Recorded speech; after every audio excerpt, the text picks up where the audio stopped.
Hello everyone, welcome to another Grimgar video. Today's video is going to be a review on volume 19. Before I begin, I just want to say I'm super appreciative of all the support I've been getting on my page. I've been on YouTube for a long time and haven't been getting much of anywhere when it comes to growth up until I started doing isekai content, Grimgar anime content, and I just want to say thank you again. So yeah, I'm really awkward about this stuff, but I just want to say thank you. So yeah, thank you. By the way, I probably will not be able to talk about every single thing that happens in this book because there's actually so much that happens in this book when it comes to the world building that I'd be here all day talking about it. So I might skip over certain things. Level 19, Embrace This World's Pain. This book was surprisingly not what I expected. I will say that I think that the book is overall something we desperately needed in the Grimgar story. It has a lot of world building. It has more characters' perspectives other than Haruhiro. And it goes as far as to give us a perspective of the Orc King, the Goblin King.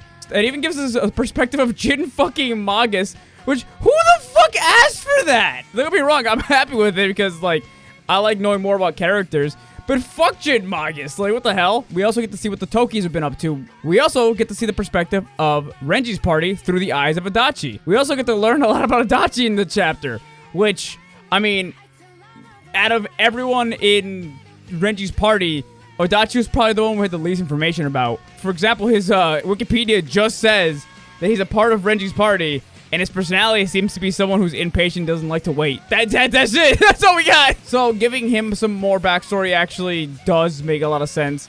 And we get to figure out how Sasa died, which sounds extremely depressing and very gory. But I'm getting a bit ahead of myself, so I should probably just get back to the beginning.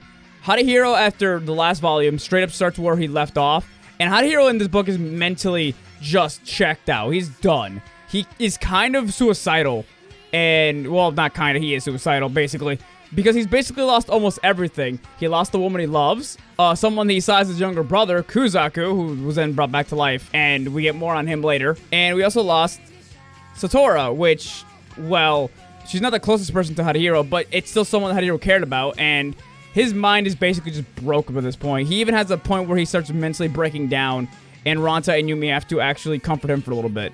Ranta had to comfort Haruhiro, which, fuck. The area where Haruhiro is in has essentially been swallowed up by Sakeshu, which I'm not 100% sure what those are. I think they're like dark bug things. They're essentially trying to eat the no-life king. And there's also this other dark black essence that is creating, like, people, humanoid monsters that's coming out seemingly from the mysterious tower. Basically everything on the planet's going to hell right now. Everything on Grimgar's continent is basically going to shit. This Sakeshu is trying to eat the no-life king and get rid of him in entirety. At first I thought the Sakeshu were also linked to the dark oozing humanoids coming out of the tower, but it seemed like they're separated in a way. Because technically, if the Sakeshu was the same thing as the dark stuff coming from the tower, then the Sakeshu should be trying to go after Haruhiro, because we figure out later on that the dark thing coming from the tower are going after relics. And technically, Haruhiro does have a relic on him. It's the one-way phone thing that Soma gave to him that he kind of never used ever again, but he still has it on him technically. So unless the ether in that thing is completely run out, which I don't think it has. I don't know. They never brought it back up, so I have no idea. Or maybe the writer completely forgot about it. I have no clue. But essentially, these dark oozing humanoids are also coming out of the tower and going after anything with a relic. And what's inside the relic is ether. And we start figuring out a bunch of stuff about ether in this book, which, again, more world building, which is good. But Haruhiro and his friends, who are left at least, Yume and Ranta, get Haruhiro out of there. Haruhiro's really fucked up, too. He's got his hands basically cut up from the last book. He's got his wrist cut through. His hand has a huge hole in it, and they're essentially having to tend to him. So the story leans away from Haruhiro for the entirety of the book, because Haruhiro's just kind of stuck in this mental state where he's not really doing much other than trying to kill himself. Stop hurting me! It's really bad. However, we do find out there's a lot of off-screen stuff that happens between Ranta and Yume, and their relationship does progress in this book quite a lot, which I don't know how some of you are going to respond to that, honestly, because it happens off-screen. Haruhiro is being taken care of by Yume at one point, and Ranta just comes in and kisses her to remind her that he's here, I guess, mostly because of jealousy. But it happened. They did it, and Yume's father almost kills Ranta on the spot for basically outright kissing her. But then Yume essentially admits that she didn't dislike it. She was okay with it. And I'm just kind of like, okay, this is the most awkward romance now. I don't know. Listen, between you and me, Grimgar's not exactly the best with romance, so I wasn't expecting much. But, like, they literally just kind of, like, make it obvious that Yume and Ranta are basically just together now. It's just that. I could speculate a little bit on the whole, like, the fact that Haruhiro lost everything and they just saw that all their friends got murdered. Probably pushed Yume and Ranta into the idea of, yeah, we should probably just pull the fucking pin on this and just get together. Because we could die at any moment. We have no idea. So it probably just pushed them towards that, honestly. The light novel's really weird with the relationship between Yume and Ranta. Because it's obvious that Ranta has liked Yume for a while. But it has kind of been weird if Yume has even noticed that Ranta likes her. I don't know. Let me know what you guys think about the romance between Yume and Ranta in the comments. I know that this one thing has been kind of iffy for a lot of people. I'm kind of one of them. Like, I'm okay, whatever, I'll let it go. But it's not what I come for Grimgar for, but it's definitely one of the more weaker aspects of the storytelling. But anyway, the story shifts to Kikkawa and his perspective. I'm glad it's Kikkawa, because Kikkawa is probably my favorite of the Tokis, because he's like the least annoying, honestly. As much as people in his own group make fun of him for being annoying, I find him endearing, especially compared to some of the other members who don't seem to understand what the word fucking no means. Know your fucking place, trash. And we actually do get more on Kikkawa and how he feels inferior in his own party. Because Kikkawa has to deal with everyone being so much stronger than he is. Because remember, there are a lot of people in their party who are ex-warriors, and they have a lot more experience than he does. Because he's just a normal warrior. All of them also have more experience being in Grimgar and actually using the warrior class than Kikkawa actually does. So if Kikkawa actually, say, would die, they wouldn't have much of a hard time actually replacing him in the party. We have someone who's a warrior turned mage. We have someone who's a warrior turned cleric. We have someone who is, I'm pretty sure the guy with the eye patch is the warrior slash thief slash hunter. And they all have like these crazy abilities and are just like really powerful. Meanwhile, Kikkawa is easily the weakest in the party, and he has insecurities about that, which is something that I'm happy that they are expanding on Kikkawa, because actually, again, I like Kikkawa. He's probably the only one in the party that I like all the time when he's on screen. Tada is a close second, because Tada at least makes things interesting, and Tokimin is okay, but just like the rest of the party, I just have no interest in, I'll be honest. We finally get some more fucking I swear to God, the writer of the light novel saw my videos or some shit, because he's like, oh yeah, I don't put that many paladin spells. Let's put like fucking 3 new ones in this book, and name one of the unnamed ones. At least I believe it was unnamed. I could be wrong. By the way, later on I will be making a short talking about these spells specifically and going into some detail about them. But they do introduce some things about the paladin in this book that make me rethink how the paladin's class is supposed to actually be, and it seems to be more of a selfless class by design. Like, it's more of a class you want to be when you actually want to be a legit hero. This is why they don't let you heal yourself, and the higher level spells of the class have to do with you losing your abilities. It's supposed to be all selfless or supposed to be high risk, high reward kind of abilities, which I kind of like, actually. It makes it a little different. Through Kikkawa's perspective, we see that everything in the town of Alterna is going to shit. These dark, oozing humanoid things that are kind of running around murdering everyone. And the way they murder them, it seems like they just kind of like go over them and suffocate them when they're under their bodies, and they just kind of die. Like, there's a lot of fucked up shit that happens in this book, and a lot of people end up dying. A lot of unnamed people. None of them really matter all that much, but there's a lot of corpses in Alterna now. And the book goes out of its way to give Jin Mogus his own chapter, which, fuck me, man. That's a fucked up backstory, I'll tell you what. That's, oh my god. Evil! Evil! Evil! Evil! This dude was killing his neighbors' pets when he was a kid, and he was assaulting women when he was 10. And his father was like, yeah, that's my boy. Like, what the fuck? So, let me just put it this way. When he died, I don't think anybody's really feeling anything. Because, yes, he does die in this book. But I don't think he's dead. I'm pretty sure the story's probably going to use him one more time.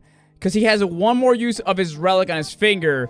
And judging by the way that the relics are being used at the end of the book, it seems like he's probably got taken over by the dark oozing stuff. And will probably be fighting Haruhiro or somebody else in the light novel at some point with his relic. His relic is very, very powerful, but it's only got 3 uses. And it's kind of nutty just how insanely powerful he gets in this book. Because at one point, he fucking deals with some of the dark things while surrounded by a bunch of volunteer soldiers. And he activates the ability from his ring and absorbs all of the power from elite volunteer soldiers. And he begins to move so fast that people who are high level in this world cannot even keep up with his speed. It's absurd. It's just how incredibly powerful that relic actually makes somebody. Can you imagine if someone like Renji got his hands on that thing? Oh my god. Speaking of Renji, we do actually start to take the perspective over to his people and in his party. And we get to find out that, well, Odachi, Renji's mage, actually has feelings for him, funny enough. He kind of kept himself from telling anyone for a while, but Sasa, their thief who actually ended up dying and off screen, figured out that he has feelings for Renji. He obviously doesn't want to tell Renji, and he's scared to admit the feelings he has. It's actually a pretty interesting chapter, because you get to hear his perspective of how he feels about people in his party dying, how he feels about Renji, how he feels about himself. You get to see that he's actually very smart. He actually puts 2 and 2 together that the dark oozing monsters in this world right now are going after things that are relics. And he actually orders Renji to take off his armor, and Renji, without hesitation, listens to him, which shows you just how incredibly high the respect for each other is and how fast they're willing to listen to each other, even if it sounds like a really crazy idea. And unfortunately, Renji does lose his amazing relic armor. It gets swallowed up by the darkness, which I was sad about because it was pretty cool armor, but it is what it is. And in the chapter where Odachi is the character whose perspective we're looking through, we get to see Brittany and Tokumin actually use a spell that essentially sacrifices their ability to use the light of Lumiaris, but gives them, apparently, from what is implied in the light novel, extremely high, powerful level of buff. Because instead of glowing like yellow, they get super red auras around them while they're fighting this super powerful dark knight thing from the black ooze. It's crazy what happens in this book. Like, there's a lot that happens, and I do like it, but at the same time, there's just not enough detail on what is happening, because immediately after the essentially Kaioken, the perspective changes again. It goes over to the Orc King and the Goblin King, and you get to hear their perspective on what they want from their people. The Orc King actually wants to make everyone that is an intelligent creature kind of come under the Orc umbrella and name themselves also orcs. So essentially, he wants dwarves, humans, elves to join the orc community and be named orcs and be treated equal to orcs. He wants to stop basically racism, and he wants to push for everyone to just be together, which is not what I expected from an orc. I don't know if that shows my bias, but all right. So yeah, the orcs, not that bad, which is one thing that I really like about Grimgar, is that even the people that you expect to be bad aren't really all that bad. But we do find out one thing that's kind of fucked up. Why Jumbo is helping the Orc King is because King has imprisoned people from Jumbo's group. So he has prisoners that he will kill if Jumbo doesn't listen to what he wants him to do. So that's why Jumbo attacked the Iron Kingdom. We also figure out the goblins, which they're goblins. No matter how good goblins are, they're still fucking goblins. So the Goblin King is essentially just trying to make it so goblins don't eat each other, because that's a problem they have. And listen, the Goblin chapter was kind of funny because this guy has relics, funny enough. Listen, the Goblin chapter was actually fucking hilarious to me because everyone's worried about, like, uniting the entire world. Everyone's worried about all these monsters and stuff. The goblins also have to worry about the dark monsters too. But, like, the goblins have the least chance of actually surviving these things.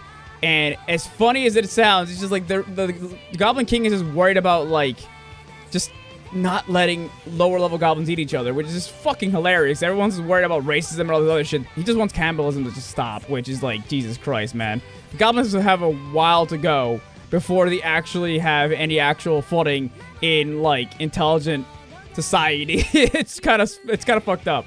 And we actually get to see what happened to Kuzaku and Satora. They're actually alive again as a new kind of race of undead, apparently. They have a different name.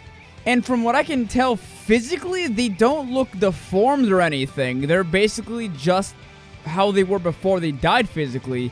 But mentally, something has changed dramatically about them. Kuzaku's a lot more upfront and honest about certain aspects about his personality. And Satora, we still don't really know exactly what's changed about her. She seems to be more reserved than she was before.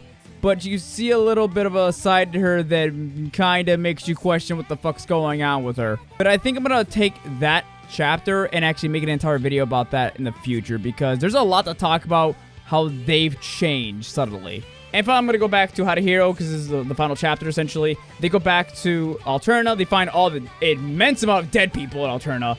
Haruhiro eventually scouts the area, tries to find the Thief Guild, and report in on the information. He could not find the person who was actually there to talk to, because the person is away. Later on, he finds her at the end of the chapter. But at first, he went off and tried to scout around the city after he couldn't get a hold of the Thieves Guild. And he eventually found a giant dark knight thing and other dark knight things that were just attacking him like crazy. And Haruhiro ran for his fucking life. Listen, say what you want about Haruhiro, but this boy can run. He was getting chased by 2 giant monster things, possibly more, and other oozing tentacle monsters the entire time, and he did not die. With the wounds in his hand that they have not fully healed yet. They're healed to the point where if he closes his hands, they don't hurt that much anymore. But throughout the entire time when he was running back and forth between buildings and grabbing onto stuff, he was feeling pain. He did not give a fuck. He kept going.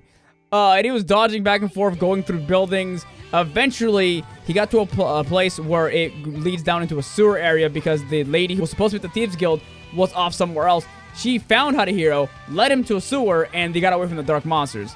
And that's where the book essentially ends. And I didn't talk about every single thing happened in this book, but there's just so much that happens I can't fit into one video. I'll get into it in separate videos later on. But the thing is about this book is, while I think this book is a good step in the right direction, it still feels like it's crammed full of stuff that could have been expanded upon more in other books, with certain chapters just switching perspectives from Haruhiro to, like, other people. I don't know if light novels have a certain amount of limits of pages, because the writer at the end of Grimgar's light novels a lot of the time talks about how he's run out of pages, and he just says thank you and ends the book. So I'm guessing he couldn't fit these things into other books, but I honestly just kind of wish that he would make bonus volumes again. Because we have 14+, 14++, and honestly, we didn't really need that one chapter in 14+ where Haruhiro dreamed that he was a goblin. You could have just put more world building in those chapters and some of the volumes. That would have been great. I can see him actually making a 19+ bonus volume with more chapters dedicated to other people in the world instead of Haruhiro and his party, because I still do think that there needs to be a little more world building. Just a little bit, but I don't know how much more he's going to go on with the book. Because at the end of volume 18, I believe, he said he was going to be ending the book relatively soon. But now that he's got to 19 at the end of this book, he talks about how he's going to be going on probably longer than expected. Which I can see that. I can see this going up to like maybe 22 volumes, maybe 23. I don't know. Depends on how much world building he wants to go into. Because a lot of the characters do not have that much development in comparison to Haruhiro. Haruhiro's got a lot of development and a lot of, like, spotlight on him. I wouldn't mind if they gave Yume her own, like, chapter. I would love to get a chapter with Shiharu, because I have no idea what she's been doing this entire time. I wouldn't mind more Renji chapters. Some more world building is kind of what I want. I don't hate this book or anything like that. I genuinely do like it. It does stuff that I think was entirely necessary for the book. But it feels like it's touching on too many things at once and not touching on them. Spread itself a little too thin for my liking. And overall, I did still walk away from it happy. Especially when we got to the Kuzaku and Satora stuff. But overall, it's a good book. I definitely think that this book is more of a setup book than anything else. It just feels like it's setting up for volume 20, which if we're going by D&D rule sets here, volume 20 should probably be the last level, which is probably going to be the last book. But what I think what's going to end up happening is he's going to go and do volume 19 plus, or 20, and then 20 plus, and then 20 plus plus. Because, like, there needs to be some more things filled out. But anyway, if you guys enjoyed the video, let me know in the comments. Let me know what you guys thought about this book in the comments down below. And I'll see you guys in the next video. Bye!